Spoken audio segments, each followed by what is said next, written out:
With Indiana Jones and the Dial of Destiny releasing later this week, I thought it was a great opportunity to reach back into the ReelShift archives and pull out a members-only review that I did for channel members a little while back. If nothing else, we can reminisce about how great this franchise once was before we watch Disney bastardize it like only they can. Let's discuss.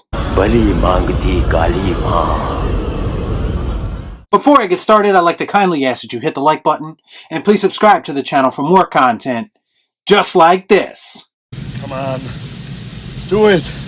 Do it! So this is the second Indiana Jones movie that I've reviewed. Coincidentally, it's the second Indiana Jones movie to be released as well. A lot of people don't know this, but this is actually a prequel to Raiders of the Lost Ark. And that was a decision made by George Lucas because he didn't want the, Yahtzees as the film's villain for a second time.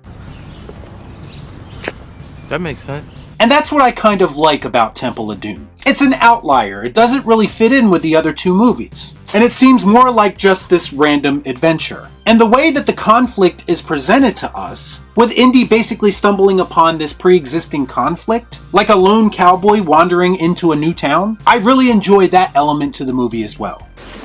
I like it a lot.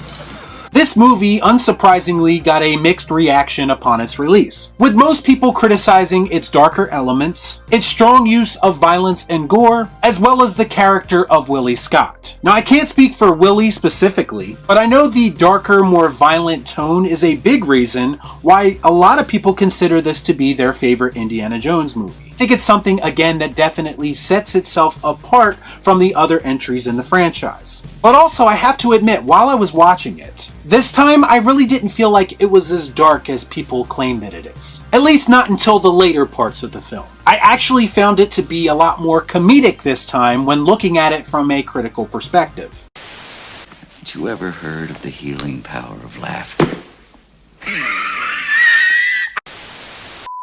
There are a lot of lighthearted Indiana Jones-esque jokes in this movie, especially in the early parts with the elephant scene, or the campfire scene, or the dinner table scene. Hell, even the opening scene at the club has this somewhat comedic tone to it. The opening scene, which surprisingly starts with a musical number, felt like it belonged in a James Bond movie or an old gangster flick. I think there's a clashing of genres in Temple of Doom that not a lot of people talk about. But it all works in the capable hands of George Lucas and Steven Spielberg. But in typical Indiana Jones fashion, it's not all fun and games and there are very high stakes.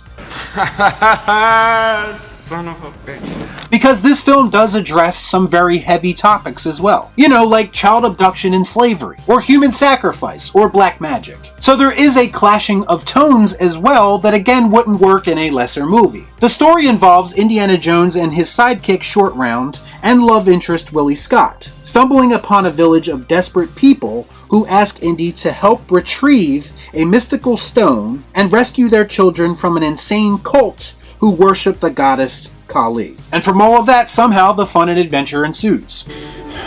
Fortune and glory.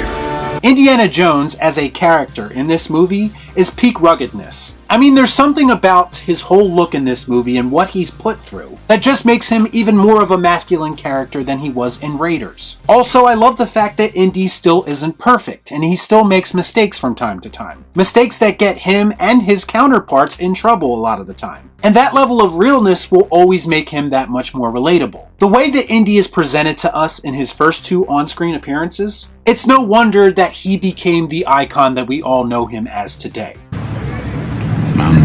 And then we have Short Round, and I love Short Round. I mean, who doesn't? Even his whole existence in this movie adds to the mystique of Indiana Jones, with the whole story about how Indy took him in when he really didn't have to. Also, Short Round isn't just there, he holds his own in this movie, from a usefulness perspective and how he contributes to what Indy has to go through. He also enhances the comedy aspects of this film in a very cool way. There's a scene where Willie is lusting over the Maharaja before she meets him, and when he's revealed, we see that he's an 11-year-old kid. And Short Round just kind of leans over to her and says to her, well, maybe he's into older women. It was just such a funny little moment, and it makes me chuckle every time I hear it. Ha ha, very funny, motherfucker.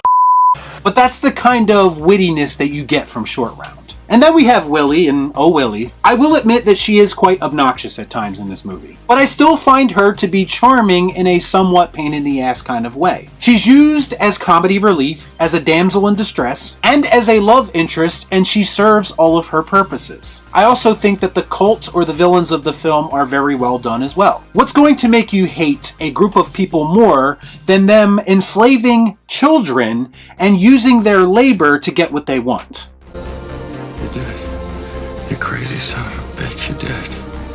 Also, the whole cult dynamic offers a lot of very interesting visual set pieces. Most notably the underground sacrificial temple, which to this day is still one of the coolest sets in movie history. I'd also be foolish not to mention the Chamber of Bugs scene, which by the way still makes my skin crawl to this day. I think what this film is most known for is actually the Minecart Chase, which is still one of the most iconic action sequences of all time. I feel like it's one of those pop culture moments in film that is constantly referenced and parodied by other movies. And for good reason, mind you. I mean, there's a whole level in Donkey Kong Country that was inspired by this scene.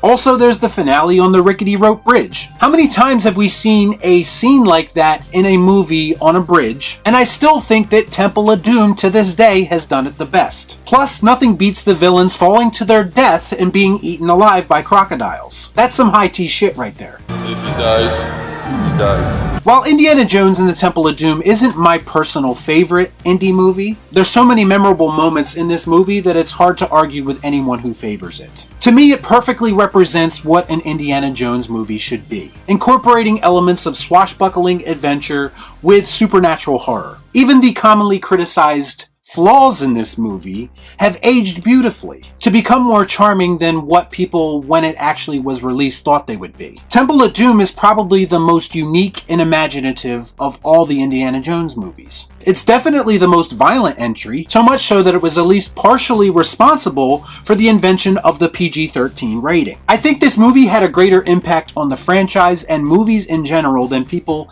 typically give it credit for. And that's why I'm going to give Indiana Jones and the Temple of Doom the Bill and Ted. Excellent! Y'all be cool. Nah. I watch so you don't have to.